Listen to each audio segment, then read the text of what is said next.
की हर जगह बात होती है, लेकिन नरेंद्र भाई के गुजरात में रब से मुलाकात होती है। हर जगह जात के धर्म के बखेड़े हैं, इस मातृभूमि में भक्तों की एक जात होती है और हर गरीब उस भगवान से रहमतों की भीख मांगता है। नरेंद्र भाई के गुजरात में गरीब मजलूम के ऊपर रहमतों की बरसात होती है। और मैं आज इतिहास का हिस्सा बनने आया हूं। मैं जानता हूं यह इलेक्शन बड़ा अहम है। यह इलेक्शन गुजरात के मुख्यमंत्री का इलेक्शन नहीं है, यह हिंदुस्तान के प्रधानमंत्री का इलेक्शन है। याद रखना मेरी बात। है समय नदी की बाढ़ के अक्सर सब बह जाया करते हैं, है समय बड़ा तूफान प्रबल पर्वत भी झुक जाया करते हैं, अक्सर दुनिया के लोग समय में चक्कर खाया करते हैं, लेकिन कुछ मोदी जैसे भी होते हैं जो इतिहास बनाया करते हैं, जो इतिहास बनाया।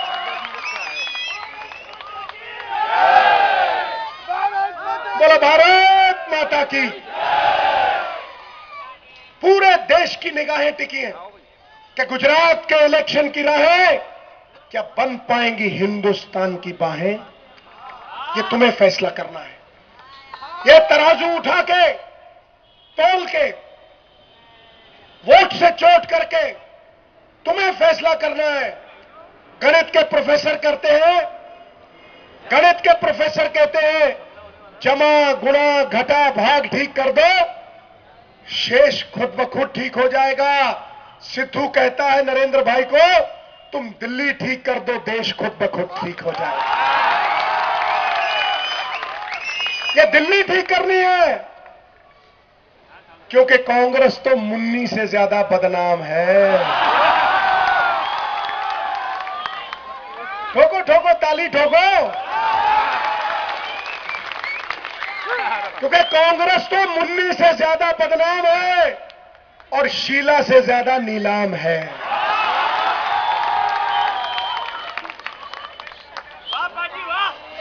वाह नहीं, गुरु हो गया शुरू। देखे जाओ तुम, देखे जाओ। और सामने कौन है? नरेंद्र भाई एक तरफ, नरेंद्र भाई दूसरी तरफ। कांग्रेस का कौन सा लीडर सामने है? बगैर दूल्हे के बारात है, बहू भी नहीं है। बारात तुतरू तुतरू तुतरू करके घर के सामने खड़ी है, बहू पीपल तले सो रही है। कहां राजा भोज, कहां गंगू तेली। आकाश की कोई सीमा नहीं, पृथ्वी का कोई तौल नहीं, साधु की कोई जात नहीं, और पारस और नरेंद्र भाई मोदी का कोई तोल नहीं, कोई मोल नहीं।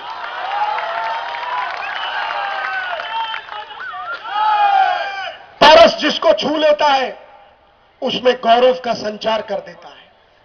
चीज धूमिल हो, मैली हो, उसे उज्जवल कर देता है, और जिसका कोई मोल ना हो उसे अनमोल बना देता है। ये अहमदाबाद म्युनिसिपल कॉरपोरेशन आज से 10 साल पहले याद करके देखो, 4000 करोड़ के कर्जे में डूबी हुई थी। बिजली नहीं थी, कांग्रेस वाले कहते थे 24 घंटे फ्री। अरे 24 घंटे में से 22 घंटे आती नहीं तो फ्री तो अपने आप हो गई। बिजली थी नहीं, पीने का पानी नहीं था, पूरी तरह से कंगाल पड़ा था गुजरात, बेहाल पड़ा था गुजरात। 10 साल की राजनीति, कंगाल बेहाल गुजरात आज खुशहाल हुआ पड़ा है। गुलशन गुलशन फूल खिले हैं, पंख लगे विकास को। जिसने स्वर्ग ना देखा हो वो देखे आके गुजरात को।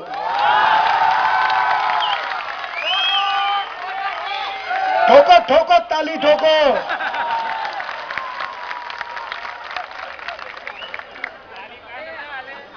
नरेंद्र भाई एक सपना है कि हिंदुस्तान को सोने की चिड़िया बनाना है, और कांग्रेस वालों का सपना है कि हिंदुस्तान को सोनिया की चिड़िया बनाना है। बोलो सही बोल रहा हूं कि नहीं बोल रहा? और एक हमारे प्रधानमंत्री, मुझे तो शक होता है कि सरदार है भी कि नहीं है। और अगर सरदार है तो असरदार बिल्कुल नहीं है।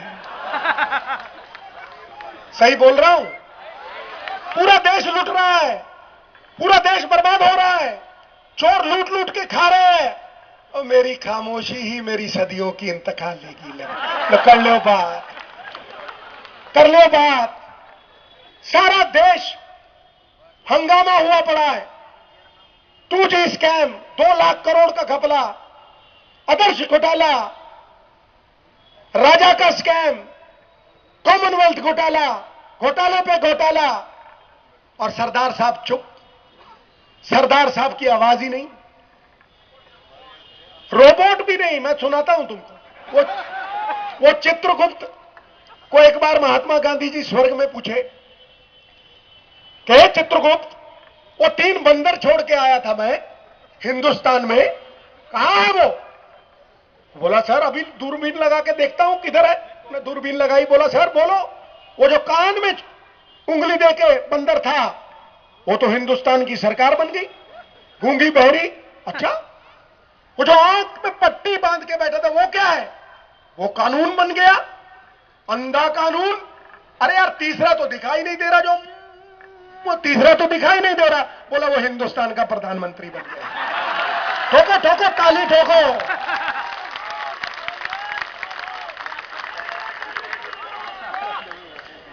ऐसा प्रधानमंत्री होता है क्या? ऐसा प्रधानमंत्री फेविकॉल का जोड़ लगा के कुर्सी पे चिपका बैठा है, नहीं छोड़ूंगा नहीं छोड़ूंगा। अरे ऐसा सरदार होता है क्या?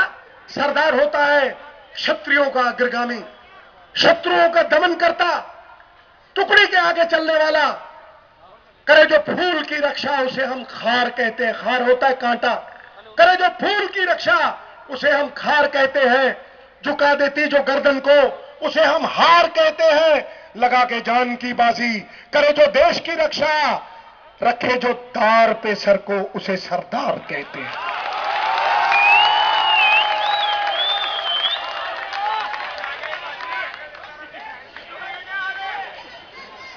कहां का सरदार? कांग्रेस का हाथ आम आदमी के साथ है। वाह जी वाह। 75 रुपए किलो मुर्गी, 110 रुपए किलो दाल, और कांग्रेस का हाथ आम आदमी के साथ। झूठ बोले कौवा काटे। वाह रे वाह, वाह रे वाह सरदार साहब। अर्थशास्त्री, मुद्रास्फीति 20 पे घूम रही है। जो सिलेंडर 100 रुपए का मिलता था वाजपेयी साहब की सरकार में, वो 900 रुपए का मिल रहा है। कहां गई महंगाई? काय का अर्थशास्त्री, व्यर्थशास्त्री। याद करके देखो, अगर 100 रुपए का सिलेंडर 8 साल में 900 का हो गया, तो गरीब की दिहाड़ी 100 रुपए से 900 की क्यों नहीं हुई? जवाब दे सरकार। क्यों एक आम आदमी की तनख्वाह 5,000 से 70,000 क्यों नहीं हुई? आज भी मित्रों, बजट का रेवेन्यू उठा के देखो, उसमें लिखा होता है रेवेन्यूज फोरगॉन, 5 लाख करोड़ रुपया आज भी बड़े बड़े उद्योगपतियों को छूट के तौर पे छोड़ा जाता है, और 99% गरीब लोगों को सिर्फ 1 लाख करोड़ रुपया उसका डंका बजाया जाता है। 5 साल अटल बिहारी वाजपेयी के, 10 साल नरेंद्र भाई के, और 60 साल इस चोरों की सरकार के। चंपा के 10 फूल, चमेली की एक कली, मूर्ख की सारी रात, चतुर की एक घड़ी, चतुर की एक घड़ी। ये टेलीफोन कौन लेके आया था? टेलीफोन पहले याद करके देखो, एमपी साहब चिट्ठी लिख के भेजते थे, फिर नंबर प्लीज, बोलो नंबर। अब नौजवान 500 रुपए का फोन लेता है, कान पे लगाता है, hello hello darling I love you, बोलो। ये कौन लाया? ये वाजपेयी साहब लाए। 10 साल पहले सड़क याद करके देखो, गुजरात की क्या सड़कें थी। ये नहीं पता लगता था सड़क में गड्ढा है कि गड्ढे में सड़क है। कोई लुगाई को बिठाए मोटरसाइकिल पे लिए जा रहा होता था तो पीछे ही देखता रहता था, रह गई कि ढह गई। ठोको ठोको ताली ठोको। और आज देखो, आज सड़क देखो, Ahmedabad municipal corporation 3,000 crore down. आज पंजाब स्टेट का बजट एक साल का 5,000 करोड़ है और अकेली मेहमदाबाद म्युनिसिपल कॉरपोरेशन का बजट 8,000 करोड़ है। क्या यह प्रमाण नहीं है? क्या सूरज प्रमाण देगा? क्या उसमें प्रकाश है? क्या उसका तेज प्रमाण नहीं है? यह आपको तय करना है मित्रों कि विकास को वोट देनी है कि विनाश को वोट देनी है। प्रगति जीवन की निशानी है और प्रगति की निशानी है विस्तार। गंगा का पानी भी अगर कल कल करता हुआ पहाड़ों से बहता हुआ उछल के किसी गड्ढे में गिर जाए तो 10 दिन के बाद उसमें बदबू आने लगती, कीड़े पड़ जाते हैं। वो दरिया ही नहीं जिसमें नहीं रवानी, जब जोश ही नहीं लल्ला किस काम की है जवानी। ठोको ठोको ताली ठोको। वाह नहीं हो गया शुरू गुरु, तू देखता जा, अभी बनता क्या है देख तू।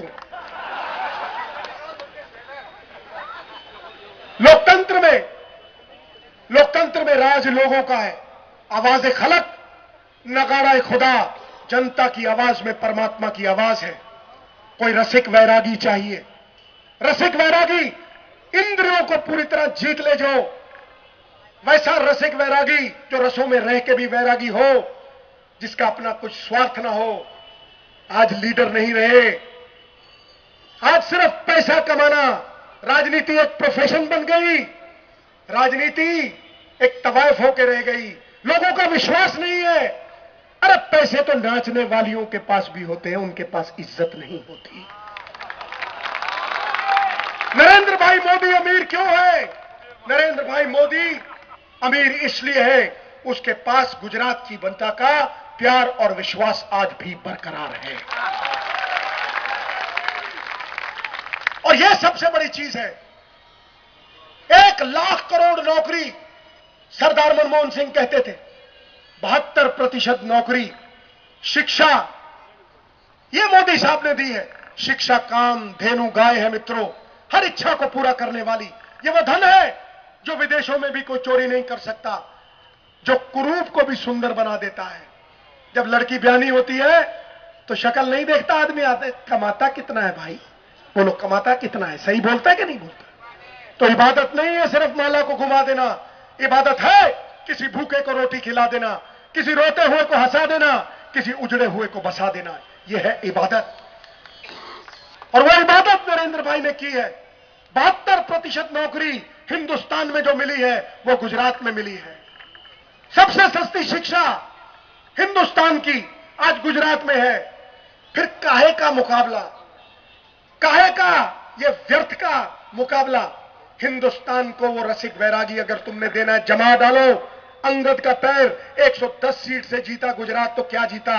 150 सीट से जीतना चाहिए गुजरात।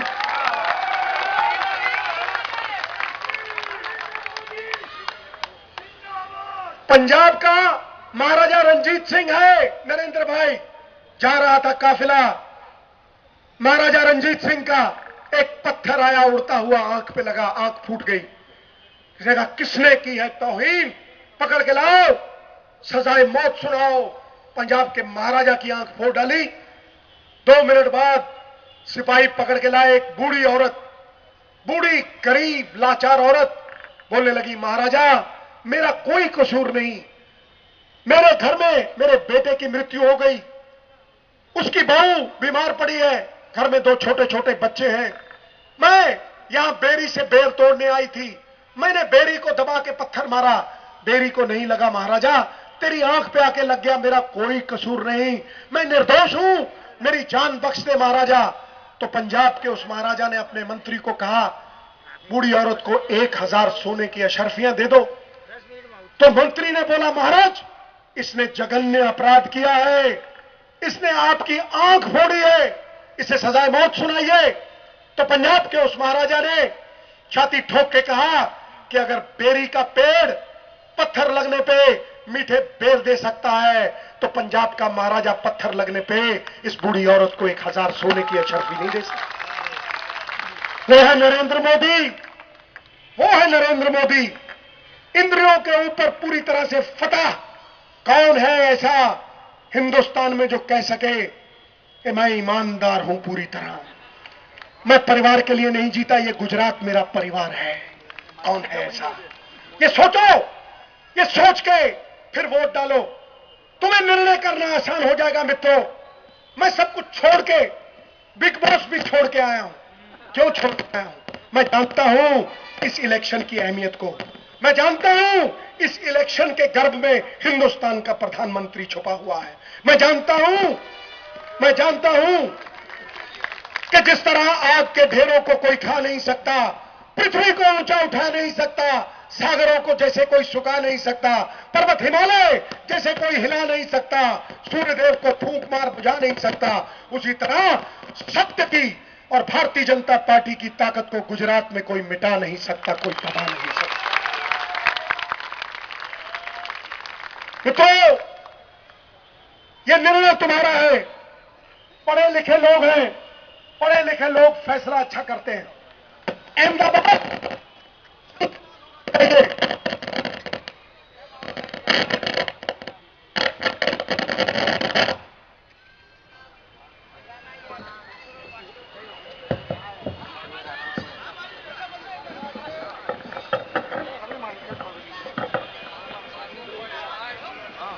अहमदाबाद से शंखनाद होना चाहिए। शहीद आजम भगत सिंह वो कहा करता था, गूंगे बहरे कानों तक अगर आवाज पहुंचानी हो तो धमाका जरूरी है। वो कहा करता था कि जिंदगी अपने दम पे जी जाती है, औरों के कंधों पे तो जनाजा उठा करता है। इसलिए दोनों हाथ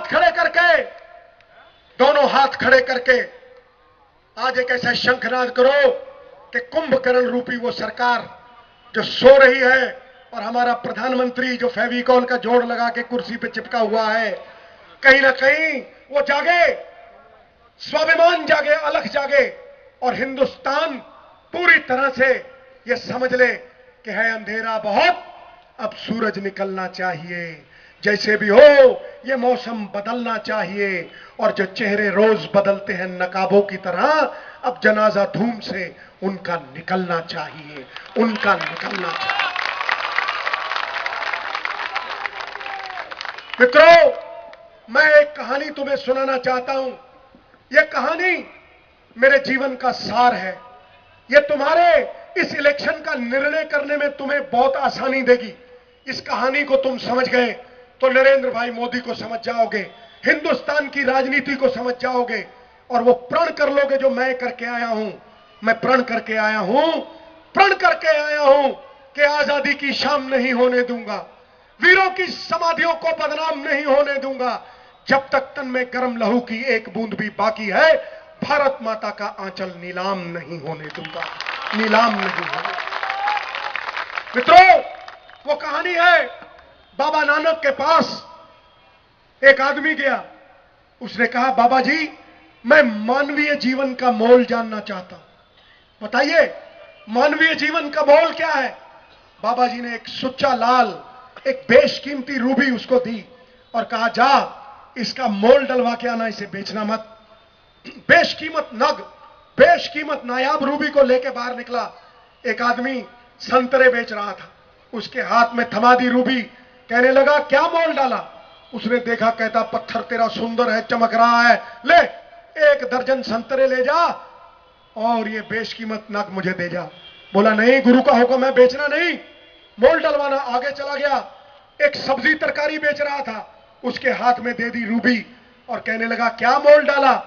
उसने कहा, आज घरवाली से लड़ाई नहीं हुई, आज मौसम भी बड़ा खुशगवार है, तू भी क्या याद करेगा, किसी रईस के साथ पाला पड़ा है, ले 1 बोरी आलू की ले जा और ये पत्थर मुझे दे जा, मेरी रेडी की शोभा बढ़ाएगा। बोला, ना गुरु का हुक्म है, बेचना नहीं। आगे चला गया, एक सुनियारा मिल गया, सुनियारा, सोने का काम करने वाला।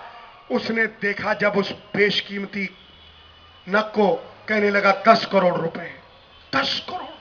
पसीना आ गया, हिल गया, चक्कर आ गए, मुंडी यूं हिलाई। वो कहने लगा, 15 करोड़। फिर यूं किया, कहने लगा, सामने मेरा घर है, उसको गिरवी रखता हूं, 20 करोड़ रुपया तुझे देता हूं, ये दे दे मुझे, नायाब बेशकीमत सुच्चा लाल, ये मुझे दे दे।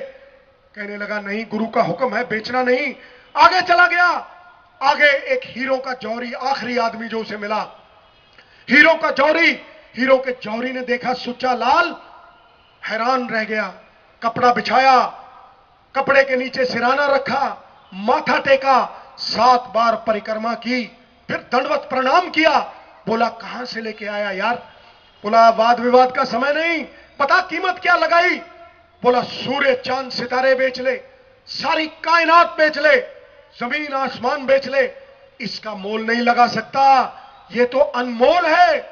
हैरान परेशान गुरु के चरणों में आके गिर गया। बोला गुरु साहब ये बीती है मेरे साथ, अब बताओ मानवीय जीवन का मोल क्या है? तो बाबा नानक मुस्कुरा के बोले, तू मानवीय जीवन का मोल जानना चाहता है, चाहे अपनी जिंदगी 1 दर्जन संतरों के भाव बेच ले, चाहे बोरी आलू के भाव बेच ले, चाहे उसे अनमोल बना ले, तेरी सोच पे निर्भर है, तेरी दृष्टि पे निर्भर है, तू जीवन को देखता किस तरह से। मित्रों, चाहे 100-100 रुपए में अपनी वोट बेच के, 500 रुपए की बोतल में अपनी वोट बेच के अपना जीवन संतरों के भाव बेच लो, और चाहे गुजरात को अर्पित करके, अपनी मातृभूमि को अपना वोट अर्पित करके इसे अनमोल बना लो। ये तुम्हारे ऊपर है, ये तुम्हारे ऊपर है, ये तुम्हारे ऊपर है कि तुम निर्णय क्या करोगे। क्या तुम अपने वोट से चोट करोगे? आज बुलेट की लड़ाई नहीं है मित्रों, आज बैलेट की लड़ाई है, और बैलेट की लड़ाई सोच से लड़ी जाती है, समझ से लड़ी जाती है। लोकतंत्र में राज लोगों का, तुम ही राजा बनाओगे, तुम ही रंक बनाओगे, और मुझे लगता है तुम राजा नहीं, तुम हिंदुस्तान का प्रधानमंत्री बनाओगे। इसलिए सिद्धू तुम्हारे चरणों में फिर से एक बार झुक के प्रणाम करता है, शीश झुकाता है, और तुम्हें झुक के फिर कहता है, झुकते वो हैं जिनमें जान होती है, अकड़ना तो मुर्दों की पहचान होती है। इसलिए झुक के तुम्हें कहता है कि ये इलेक्शन मेरे जीवन का सबसे अहम इलेक्शन है। बिग बॉस तो क्या, अगर मुझे इस इलेक्शन के लिए जीवन छोड़ना पड़े, मैं उसे भी छोड़ने के लिए तैयार हूं। और ठोको ताली, सही बात, ठोको ताली, ठोको ताली गुरु। और ये नुकसान आज भी चल रहा है, हिंदुस्तान में नुकसान आज भी चल रहा है। आज भी कांग्रेस की सरकार आसीन है, सेंटर में जम के लूट रही है, डट के पीट रही है, चाहे बाबा रामदेव हो, चाहे कोई और हो। अहंकारी सरकार को नुकसान चल रहा है। वो मेरा एक कार्यकर्ता था राम सिंह, उसका नाम था राम सिंह, उसकी दुकान में चोरी हो गई, तो मैं अफसोस करने गया। परचून की दुकान थी, काजू किशमिश मेवा बादाम खुला पड़ा था, तो मैंने 2 बादाम उठाए, ठक ठक मुंह में डाले, और ऊपर दुकान में चढ़ने लगा। मेरे साथ गनमैन थे, वो लंबे लंबे, किसी ने किशमिश उठा ली, किसी ने काजू उठा लिया, किसी ने बादाम उठा लिया, और मैं ऊपर चढ़ा तो सामने मेरे खुले काजू पड़े थे। मैंने एक काजू मुंह में डाला, मैंने कहा राम सिंह कितना नुकसान हो गया गुरु? तो बोलिया कुछ नहीं। मैंने दूसरा काजू उठाया, मैंने कहा राम सिंह कितना नुकसान हो गया गुरु? तो बोलने लगा सिद्धू साहब हिसाब किताब तो बाद में करेंगे, नुकसान तो अभी तक चल ही रहा है। ठोको ठोको ताली ठोको। ये हिंदुस्तान में भी नुकसान अभी तक चल ही रहा है। आज भी हिंदुस्तान की उस आसन के ऊपर सरदार विराजमान है, ना सरदार ना असरदार। तो ये इलेक्शन उसी सिंहासन का है, ये इलेक्शन हिंदुस्तान की आन बान शान का है। वंदे कहो कहो मातरम, बात है अपनी आन की, बात है अपनी शान की। जय भारत जय भारती, जय बोलो हिंदुस्तान की।